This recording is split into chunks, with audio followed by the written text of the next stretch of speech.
The Ferrari of Charles Leclerc was back on track, and it showed. In Formula One, his talent always stands out, especially when he's behind the wheel of an imperfect car.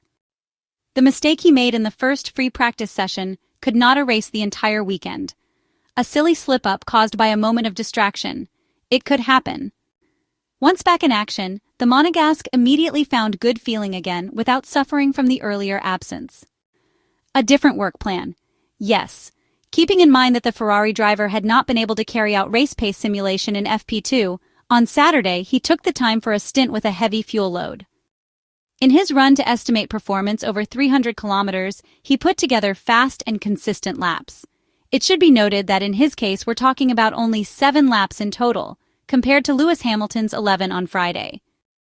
The rest of the time, he focused on flying laps with his Ferrari SF25. On the medium tires, he worked hard to gain confidence with the setup that was studied in the simulator. Step by step, he studied the track and the car until he reached excellent levels of competitiveness. Then, on the soft tires, he didn't give up after the first attempt. He worked with his race engineer to understand where improvements were needed and made them in the final minutes. The tire issue was, honestly, quite delicate. Between the medium and the soft, there wasn't a big performance gap, while the differences lay in how to activate them and keep them in the right operating window. Unsurprisingly, Charles Leclerc's best lap on the C3 tires came on his third attempt, when the Ferrari driver managed to bring the surface temperature into the target range and maintain it for the whole lap. This was an unknown going into qualifying. At the end of FP3, the Monegasque was in the slipstream of Lando Norris's McLaren. Beating the British cars was tough, as was beating the two Williams, especially that of George Russell. At the end of the session, Charles Leclerc placed 8th. Unfortunately, the result came down to 2 factors: errors and tires. In the first Q3 attempt, just like his teammate, he lost the car in turn 1 because the tires weren't ready. In the second attempt, he lost focus at turn 6. He even got a bit upset with Isaac Hadjar, although it did not seem like the Frenchman had disturbed him. The mistake was mainly due to distraction that he himself caused, as the tension was sky-high. In front of the microphones, he didn't blame Isaac Hadjar, although he maintained that with the walls so close, you can immediately feel a car 100 meters ahead. That's why he's angry. He was confident about getting pole and lost it because of this. Charles Leclerc pointed out that in Sector 1 he was the fastest of all, yet he has to settle for just 8th place. On top of that, he's 2/10 behind Lewis Hamilton, who takes 6th. The Monegasque driver was livid and couldn't stay calm. He had already exploded on the radio, jumping out of the car once he got back to the pit lane. He couldn't accept it because he cared and knew he had the chance to beat everyone. In the third free practice session, he had been very comfortable and strongly reaffirmed that his mistake in FP1 hadn't caused any problems. Then he made a sort of critique of the team, perhaps indirect, but the message came through loud and clear. Charles Leclerc referred to the fact that for 2 seasons now, he always has to suffer a lot on Saturdays in the Italian car. His anger gradually turned into a desire for redemption when he promised that today he would try to do something special. He has to rebuild an entire weekend in 300 kilometers, essentially, but the Monegasque has no intention of raising the white flag. He concluded with a sentence that perfectly reflects Ferrari's 2025 status. We've made life much harder for ourselves. Lewis Hamilton at Ferrari is showing a valuable trait, saying what he thinks. And that's a good thing, because the prancing horse really needs it. Yesterday, the 7-time world champion's qualifying didn't end the way he wanted. In Q3, he lost performance, as the Pirelli C6 compound doesn't suit the SF25 very well. In Q2, it seemed like the Briton could fight at the front, but that didn't happen. The feeling Lewis Hamilton has with his car is never quite right. There's always something that doesn't work as it should. And that's a shame because the former Mercedes driver, despite being 40 years old, can still easily make his mark.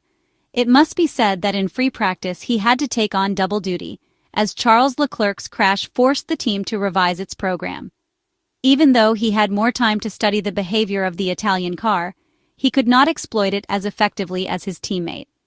On his first Q3 run, he arrived at turn 1 with cold tires. That prevented him from taking the ideal line, and so he had to lift off. Then, in the next flying lap, he improved, but not enough to be among the front runners. The tire surface temperature wasn't right, and on a track like the one in Canada, that's a very important factor due to its energy profile. Lewis Hamilton will start fifth in a race where he can still be a key player. Everything will depend on race pace. Friday had been quite poor, with heavy degradation and inconsistent lap times. However, the setup change will undoubtedly help in that regard. Lewis Hamilton acknowledged that progress in qualifying has been made, especially since the Monaco Grand Prix, but he stressed that the car's overall performance has remained the same. The reason, in his view, is quite simple. The SF25 is not being updated. Since the beginning of the season, only one upgrade package has been introduced, and from that point on, work has focused solely on optimization. The Britain's criticism is justified, though it reflects a clear policy set by Vasseur. Since the Ferrari team principal took the helm, the approach has been to make do with very limited resources. Put like that, it may sound exaggerated, but that's essentially the point Lewis was making. He even gave examples, pointing out that his former team is bringing updates very frequently. That is precisely why there have been no clear steps forward. And who can blame him? In today's Formula One, especially under the current regulations for ground effect cars, maximizing performance through setup is crucial, but so is modifying or correcting the car, otherwise there is no way to make significant progress. Ferrari is also in difficulty because it needs more than just updates. It needs corrections, and that takes more time. Reflecting on his performance, the British driver still said he was satisfied with the result achieved, even if, he admitted, something more could have been attempted, maybe with a different medium tire strategy. His former teammate did just that and took pole position with a masterful performance, a result that Charles Leclerc would have beaten had he not made that mistake in turn 8. For Lewis Hamilton, the teams ahead remain stronger. In the race, the podium is still within reach for the 7-time Formula One world champion, although fighting back won't be easy. As for the win, there are no realistic options. The goal is to give it everything and make the most of the good balance found in race pace simulations. With a fresh set of tires to start on, the confidence is there. Compared to his own expectations, Lewis Hamilton's result can actually be seen as positive. The Briton and his engineers made several changes to the car's setup after the first 2 free practice sessions. Lewis Hamilton confirmed that some progress had been made and expressed satisfaction at having reached Q3 and finishing qualifying in 5th place. He believed that the most significant improvements came from the adjustments he had made to his driving style. The 7-time Formula One world champion pointed out that the car behaved very differently from those he had driven in the past, especially in low-speed corners where it seemed unwilling to turn, adding that it was definitely not suited to that particular circuit. Lewis praised the ongoing work on the setup he is carrying out with the team, but at the same time, he delivered a very clear message. Updates are needed. He explained that they were working hard, constantly trying new solutions and making progress, particularly since qualifying in Monaco. However, he stressed that to fight with the front-runners, the team needed to introduce upgrades.